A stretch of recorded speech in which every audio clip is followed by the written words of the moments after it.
बच्चों, method of differentiation का ये सवाल चलिए करते हैं सॉल्व। क्या है इस क्वेश्चन में, एक फंक्शन गिवन है जिसका डोमेन है 0 से लेके इनफाइनाइट तक, वो डिफरेंशिएबल है at all the points of its domain और सेटिस्फाई द कंडीशन। कौन सी कंडीशन को सेटिस्फाई कर रहा है, वो कंडीशन हमारा यहाँ गिवन है। इस कंडीशन को अगर आप ध्यान से देखेंगे तो आप समझ सकते हैं कि कुछ इसमें स्पेशल है।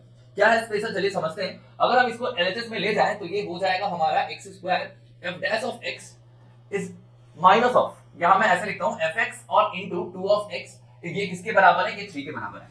अब इसको अगर आप ध्यान से देखेंगे तो देखो x स्क्वायर बाहर है, फंक्शन का डिफरेंशिएशन हो रहा है, फिर फंक्शन बाहर है और x स्क्वायर का डिफरेंशिएशन हो रहा है। कहीं ना कहीं ये कुछ ऐसा है, v बाहर है, u का डिफरेंशिएशन माइनस u बाहर है, v का डिफरेंशिएशन और डिवाइड बाय v का स्क्वायर, ये किसके बराबर होता है, ये actually differentiation of u by v के बराबर होता है। तो इसका हम लोग यूज करेंगे इस वाले कांसेप्ट में, ठीक है।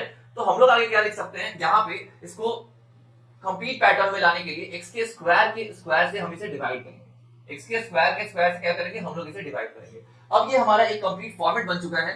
ये फॉर्मेट क्या है, तो डिफरेंशिएशन ऑफ, ये फॉर्मेट है हमारा डिफरेंशिएशन ऑफ, ये हो जाएगा आगे क्या, तो ये हो जाएगा fx बाई x स्क्वायर, ठीक है। और यहाँ क्या चल रहा है, ये हो रहा है 3 बाई x का पावर 4, या हम इसे ऐसे भी लिख सकते हैं 3x का पावर माइनस 4। अब आपको पता है इस डिफरेंशिएशन को हटाने के लिए हमें इसे इंटीग्रेट करना पड़ेगा। तो कैसे करें इंटीग्रेट, चलिए समझते हैं। आगे हमें इंटीग्रेशन करना पड़ेगा, ठीक है बच्चों। तो इसको अगर हम इंटीग्रेट करेंगे तो ये बन जाएगा हमारा f of x by x square, ठीक है, x स्क्वायर। और ये देखो ध्यान से, ये वाला है, इसे भी हम इंटीग्रेट करते हैं तो ये वैल्यू हमारा आएगा, ये वैल्यू आ जाएगा हमारा 3 बाहर है, x का पावर माइनस 4 प्लस 1, तो ये हो जाएगा माइनस 3 और डिवाइड बाई माइनस 3 और प्लस का यहाँ पे आ जाएगा एक c, तो ये इससे कैंसिल आउट हो गया माइनस साइंस में। फाइनली जो हमारा fx निकल के आया वो क्या आया, तो fx का वैल्यू आ गया, ये x स्क्वायर से मल्टीप्लाई करोगे आप, x का पावर माइनस 1 और cx स्क्वायर आया।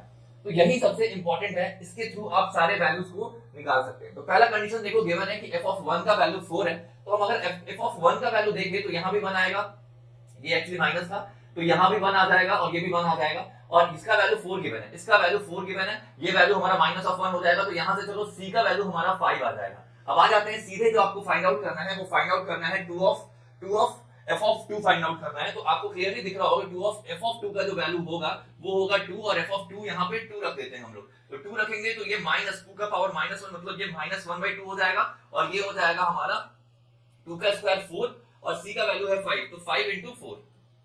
इसको सॉल्व करें तो 20 और हाफ, 20 में से हाफ माइनस करेंगे 39/2 आ जाएगा बेसिकली एलसीएम लेने के बाद। तो 2 into ये वैल्यू होगा 39/2 और फर्दर 2 कैंसिल आउट होने के बाद जो आंसर निकल के आएगा वो आ जाएगा b 30